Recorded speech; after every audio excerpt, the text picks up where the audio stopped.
Hello， 大家好，我理想家嘅主持人 Talon。咁今期嘅最主要內容咧，係同大家分享一下中山西區三大神盤嘅一個優劣勢。咁同埋咧，呢三個樓盤攞嚟作翻一個綜合對比咧，對於我哋考慮翻嚟退休度假自住嘅香港街坊嚟講，邊個樓盤會更加適合你哋？咁同時咧，有關注開我 channel 嘅街坊朋友，肯定知道呢三個樓盤就係我近期拍嘅中山西區中旅彩虹，仲有我哋嘅幸福匯，包括我哋嘅華潤人行公園4季1期、2期嘅。咁 OK， 咁首先我哋睇翻我哋一個開發商背景嘅一個對比。咁我哋睇翻中旅彩虹啦，係由香港麗豐控股開發嘅，喺香港嘅話咧係有一定嘅品牌知名度啦。咁所以對於香港街坊嚟講咧，你哋一個生活需求咧，同埋你哋嘅一個喜好嘅話咧，係相對嚟講比較了解嘅。OK， 咁我哋再睇翻我哋嘅幸福匯，幸福匯咧係由中山潤達實業有限公司開發，喺中山本地咧一直係有比較好嘅一個口碑嘅。咁包括我哋依家幸福匯咧係賣緊我哋4期嘅產品，早期嘅話1期、2期、3期已經係賣晒啦，而且1、2、3期咧都係多數係中山本地人買嘅，基本上佢哋對我哋幸福匯早期嘅產品亦都係比較認可，基本上已經達到咗即係出1期追1期嘅一個狂熱程度噶啦，所以佢嘅口碑咧真係非常唔錯嘅。咁我哋再睇翻我哋華潤人行公園4季咧，係由我哋嘅央企華潤同埋我哋新加坡人行聯合打造嘅一個樓盤。咁首先啦，你聽到央企華潤嘅話，其實佢嘅一個品質咧已經係非常有保障噶。包括我哋依家去到我哋華潤人行公園4季呢個樓盤嘅話，其實可以見到佢嘅一個外立面啦，包括我哋入邊嘅一個小區園林打造啦，亦都係屬於一個比較中高端嘅一個樓盤嚟嘅。因為佢嘅一個外立面，包括我哋嘅小區園林打造咧，亦都係非常高品質嘅。所以咧，佢嘅一個品質啦係非常有保障嘅。咁睇完我哋開發商背景啦，咁我哋再睇翻我哋嘅交通地理位置。咁其實中旅彩虹又好，幸福匯又好，華潤人行公園4季又好，呢三個樓盤咧都係同屬於我哋中山西區嘅一個彩虹片區嘅一個位置嘅。咁呢個位置咧，其實我哋三個樓盤咧，亦都係相對嚟講係比較集中於我哋嘅彩虹片區中心嘅位置。所以呢三個樓盤近到咩程度咧？佢哋基本上可以步行互通噶啦，大概步行嘅時間都係5到10分鐘左右嘅啫。所以呢三個樓盤係挨得比較近嘅，所以佢哋一個交通配套咧，亦都係相對嚟講非常接近嘅。咁唯一唔同咧，就係我哋嘅中旅彩虹咧，佢哋樓下咧就有我哋嘅香港直通巴士站點，係可以直接坐車翻到我哋嘅香港太子、荃灣等地嘅。同時咧，我哋呢三個樓盤亦都係非常靠近我哋嘅中山北站啦，同埋我哋咧周邊有我哋嘅翠景道啦、北愛環啦，仲有我哋嘅105角道嘅。所以我哋呢三個樓盤咧喺我哋西區中旅彩虹片區呢個位置出發，去到我哋中山市區組團嘅東區、南區、石岐都好，其實揸車嘅話咧都係8到10分鐘左右一個車程所以呢個地理位置咧係相對嚟講係非常唔錯嘅，同埋咧幾個樓盤對比落嚟咧，亦都係平分秋色。OK， 咁我哋睇翻我哋嘅生活配套啦。咁中旅彩虹嘅話咧，佢嘅一個生活配套啦，唔使講係非常成熟嘅，因為佢樓下自帶咗我哋嘅彩虹匯嘅一個雙子嘜啦，包括我哋嘅5月花電影城等商業配套啦。包括你現時見到我哋屋苑樓下嘅話咧，商業配套入邊已經係進駐咗一啲比較知名嘅品牌嘅一啲餐飲店啊，好似我哋嘅大家樂啦、KFC 啦、麥當勞啦，其實已經係進駐咗我哋嘅一個中旅彩虹樓下。咁同埋咧，我哋三個樓盤咧周邊亦都有我哋嘅一個麥德龍啦、迪卡龍啦等大型商超嘅。咁同時亦都係比較近我哋嘅中山市中醫院啦。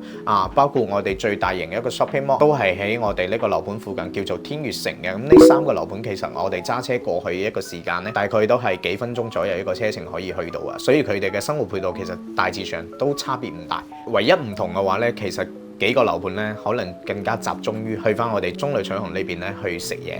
所以呢個中旅彩虹咧，佢嘅一個商業配套優勢咧會更加明顯少少。OK， 咁我哋睇翻我哋嘅一個小區環境。咁小區環境嘅話咧，我哋中旅彩虹咧，佢係一個圍合式嘅一個佈局啦。咁樓間距咧係比較闊嘅，而且咧係有2.5萬方嘅一個公園式闊景園林，仲有3大主題泳池、英式草地滾球場等等嘅一啲我哋嘅一個小區配套嘅。咁同埋咧，我哋中旅彩虹咧仲有翻我哋嘅一個會所啦，所以佢嘅一個小區環境咧係非常好嘅。咁我哋再睇翻我哋嘅幸福匯啦，幸福匯咧佢嘅優勢咧就係佢嘅容積率咧係非常低，而且係一個圍合式嘅佈局，所以佢嘅樓間距咧亦都係非常闊嘅。咁同埋咧，我哋見到幸福匯咧總共只有5棟樓所以容積率低咧係好正常嘅。OK， 咁同埋咧佢嘅一個園林景觀咧，亦都係非常唔錯啊。咁我哋再睇翻我哋嘅華人人行公園四季，公園四季嘅話咧係分一期、二期嘅。咁一期嘅話咧係會一字形嘅一個板樓啦，二期嘅話咧係塔樓嘅。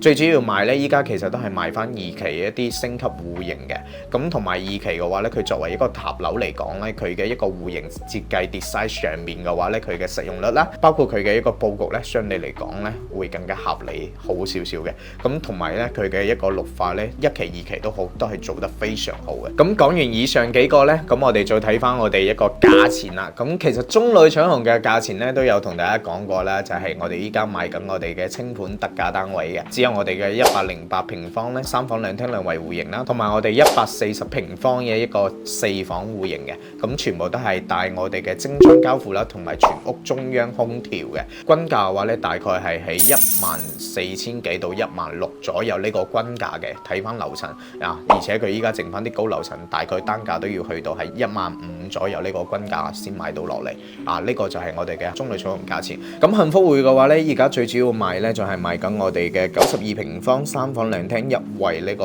樣板房啦，仲有我哋嘅104平方嘅一個3房單位，同埋115平方嘅一個3房，仲有一個就係119平方嘅3房。咁119平方咧就係睇江景嘅，如果唔睇江景嘅情況底下，其實均價嘅話其實都係喺14000幾左右。咁如果睇江景嘅話咧，均價就要去到係16000幾啦。啊，咁呢個就係我哋依家幸福會再售嘅一個價錢。咁我哋睇翻我哋華人人行公園四季啦。咁呢個樓盤咧，其實我哋最主推咧就係我哋2期嘅一個升級版戶型嘅。咁好似我哋95平方嘅3房2廳2衛戶型啦，仲有我哋105平方嘅一個3+1房嘅一個南北對流雙陽台戶型嘅。咁呢個均價嘅話，其實亦都係喺13000左右一個均價嘅，矮啲樓層12000幾嘅都有啊，而且樓層選擇性咧亦都係比較多嘅。呢個咧就係我哋依家目前華人人行賣緊嘅一個價錢啦。OK， 咁講完呢度啦，咁我哋再睇翻我哋一個3個樓盤嘅一個優缺點啦。咁西區中旅搶紅嘅話咧，佢嘅一個優點咧就係產品層高嘅話咧係3.15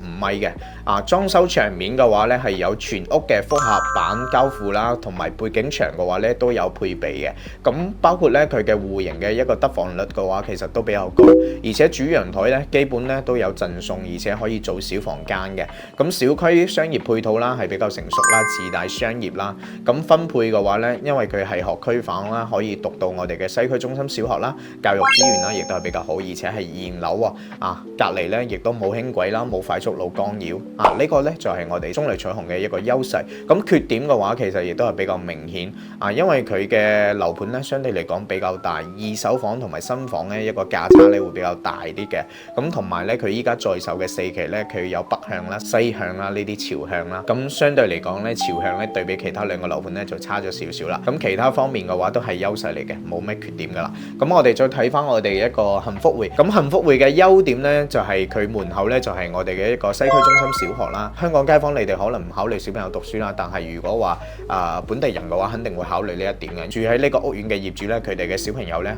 出門口咧就可以翻學啦。所以呢個咧就係佢嘅一個優勢，非常方便。而且咧佢嘅商業配套亦都係比較成熟，樓下嘅話自己都有一個超市嘅。咁日常嘅消費嘅話，亦都可以話比較便利。而且咧佢係現樓，仲帶埋精裝修交付啊，可以實現到快速入住嘅，唔需要你等啊。同埋咧佢嘅一個小區容積率咧亦都係比較低啊。最主要一個優點就係睇江景啦。OK， 咁缺點嘅話咧就係佢嘅一個小區內部嘅話咧，佢配套係比較少嘅。第一啦係冇泳池同埋冇會所啊，咁同埋咧佢嘅戶型咧亦都係比較傳統，有啲戶型嘅話只有一個洗手間嘅。咁而且咧佢嘅江景房同埋非江景房差價嘅話亦都係比較大，14000幾同埋16000幾，包括佢依家4棟嘅江景房要賣到19000幾，所以價差咧亦都係比較大。而且佢嘅北向嘅話咧係望翻我哋嘅中醫院嘅，係有部分我哋本地嘅人咧都會比較介意呢一點。OK， 咁講完我哋嘅幸福會啦，咁最後咧我哋再睇翻我哋嘅一個西區華人人行公園四季。